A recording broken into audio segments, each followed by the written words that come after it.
Party కోసం పనిచేసే కార్యకర్తలకు కాకుండా డబ్బు సంచులకు బీఆర్ఎస్ పార్టీ నాయకులు ప్రాధాన్యత ఇస్తున్నారని ఆ పార్టీ మున్సిపల్ అధ్యక్షుడు పల్లె వంశీకృష్ణ గౌడ్ ఆరోపించారు. స్వార్థం కోసం పనిచేస్తున్న బీఆర్ఎస్ పార్టీకి తాను రాజీనామా చేస్తున్నట్లు ప్రకటించారు. సిద్దిపేట జిల్లా దుబాకపట్నంలో ఏర్పాటు చేసిన మీడియా సమావేశంలో ఆయన మాట్లాడారు. కొంతమంది స్వార్థం కోసం పనిచేసే నాయకుల మాటలు నమ్మి స్థానిక ఎమ్మెల్యే కార్యకర్తల గొంతుకొస్తున్నారని విమర్శించారు. ఈ ఎన్నికల్లో దుబాక మున్సిపాలిటీలోని ప్రజలు సేవ చేసే కౌన్సిలర్లకు ఓటు వేసి ఎన్నుకోవాలన్నారు. బీఆర్ఎస్ పార్టీ బలపరిచిన అభ్యర్థులను ఓడించి తగిన గుణపాఠం చెప్పాలని పిలుపునిచ్చారు. మున్సిపల్ ఎన్నికలకు సంబంధించి ఒక కీలక నిర్ణయం తీసుకునే పరిస్థితుల్లో నేను బీఆర్ఎస్ పార్టీ దుబ్బాక మున్సిపాలిటీ అధ్యక్షునిగా రాజీనామా చేస్తున్నాను. నేను ఈ రాజీనామా ఇప్పటి నుంచే ఆమోదం వస్తుంది. నాకు ఆ పార్టీతోటి నాకు సంబంధం లేదని చెప్తున్నా. ఎందుకంటే పరిస్థితుల్లో ఎమ్మెల్యే గారు ఎడిపోతున్నారో అర్థం కాని పరిస్థితుల్లో ఈ మధ్యనే మనం చూసినాం. పోతారంలో ఒక కాంగ్రెస్ పార్టీ వ్యక్తిని యునానిమస్ గా ఆయన సర్పంచ్ చేసుకుంటూ సొంత గ్రామంలో.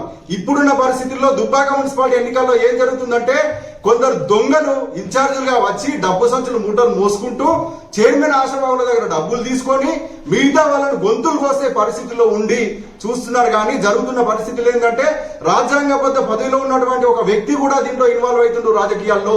ఆ వ్యక్తికి నేను చెప్తున్నా, నువ్వు కూడా ఈ రాజకీయాలు మానుకో. రాజ్యాంగబద్ధ పదవిలో ఉన్నప్పుడు నువ్వు ఒక పద్ధతిగా ఉండాలి. కింది స్థాయి రాజకీయాల్లో ఇన్వాల్వ్ అవుతున్నావు, పూర్తి రాజకీయాల్లో ఇన్వాల్వ్ అవుతున్నావు, వేరే వ్యక్తుల గొంతులు కోస్తున్నావు, డబ్బు సంచుల మూటలు కోస్తున్నావు. ఇది మానుకో అని ఆ వ్యక్తిని నేను హెచ్చరిస్తున్నా.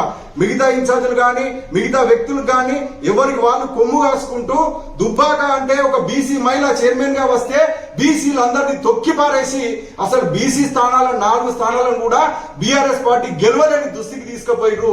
గుంజుకుంటూ తీసుకొచ్చి ఇవాళ బీసీలను గెలవలేని పరిస్థితికే తీసుకుపోయారు. రేపు దుబ్బాక మున్సిపాలిటీ పరిస్థితి ఏమైతుందో అర్థం చేసుకోవాలి.